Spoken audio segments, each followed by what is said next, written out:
If you want to change the world, start off by making your bed. If you make your bed every morning, you will have accomplished the first task of the day. It will give you a small sense of pride, and it will encourage you to do another task, and another, and another. And by the end of the day, that one task completed will have turned into many tasks completed. Making your bed will also reinforce the fact that the little things in life matter. If you can't do the little things right, you'll never be able to do the big things right. And if by chance you have a miserable day, you will come home to a bed that is made, that you made. And a made bed gives you encouragement that tomorrow will be better.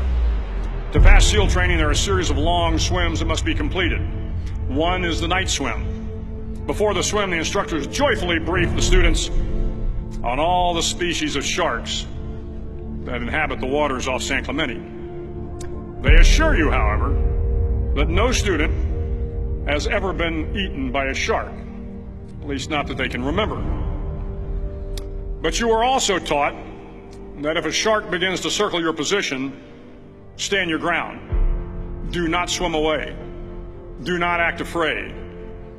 And if the shark, hungry for a midnight snack, darts towards you, then summons up all your strength and punch him in the snout, and he will turn and swim away.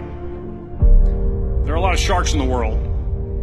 If you hope to complete the swim, you will have to deal with them. So if you want to change the world, don't back down from the sharks. Over a few weeks of difficult training, my SEAL class, which started with 150 men, was down to just 42. There were now 6 boat crews of 7 men each. I was in the boat with the tall guys, but the best boat crew we had was made up of the little guys, the Munchkin crew, we called them. No one was over 5'5". The Munchkin boat crew had 1 American Indian, 1 African American, 1 Polish American, 1 Greek American, 1 Italian American, and 2 tough kids from the Midwest. They out-paddled, outran, and outswam all the other boat crews. The big men in the other boat crews would always make good-natured fun of the tiny little flippers the Munchkins put on their tiny little feet prior to every swim. But somehow these little guys from every corner of the nation and the world always had the last laugh, swimming faster than everyone and reaching the shore long before the rest of us. SEAL training was a great equalizer. Nothing mattered but your will to succeed, not your color, not your ethnic background, not your education, not your social status. If you want to change the world, measure a person by the size of their heart, not by the size of their flippers. The 9th week of training is referred to as Hell Week.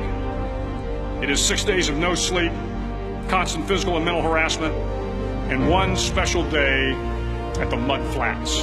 The Mud Flats are an area between San Diego and Tijuana where the water runs off and creates the Tijuana Sloughs, a swampy patch of terrain where the mud will engulf you. It is on Wednesday of Hell Week that you paddle down to the Mud Flats and spend the next 15 hours trying to survive the freezing cold, the howling wind, and the incessant pressure to quit from the instructors. As the sun began to set that Wednesday evening, my training class, having committed some egregious infraction to rules, was ordered into the mud. The mud consumed each man till there was nothing visible but our heads. The instructors told us we could leave the mud if only 5 men would quit. Only 5 men, just 5 men, and we could get out of the oppressive cold. Looking around the mud flat, it was apparent that some students were about to give up. It was still over 8 hours till the sun came up. 8 more hours of bone-chilling cold. The chattering teeth and the shivering moans of the trainees were so loud, it was hard to hear anything. And then one voice began to echo through the night. One voice raised in song. The song was terribly out of tune, but sung with great enthusiasm. One voice became 2, and 2 became 3, and before long, everyone in the class was singing. The instructors threatened us with more time in the mud if we kept up the singing, but the singing persisted, and somehow the mud seemed a little warmer, and the wind a little tamer, and the dawn not so far away. If I have learned anything in my time traveling the world, it is the power of hope, the power of one person, a Washington, a Lincoln, King, Mandela, and even a young girl from Pakistan, Malala. One person can change the world by giving people hope. So if you want to change the world, start each day with a task completed. Find someone to help you through life. Respect everyone. Know that life is not fair and that you will fail often.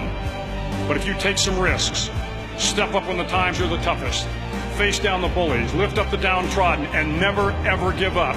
If you do these things, the next generation and the generations that follow will live in a world far better than the one we have today.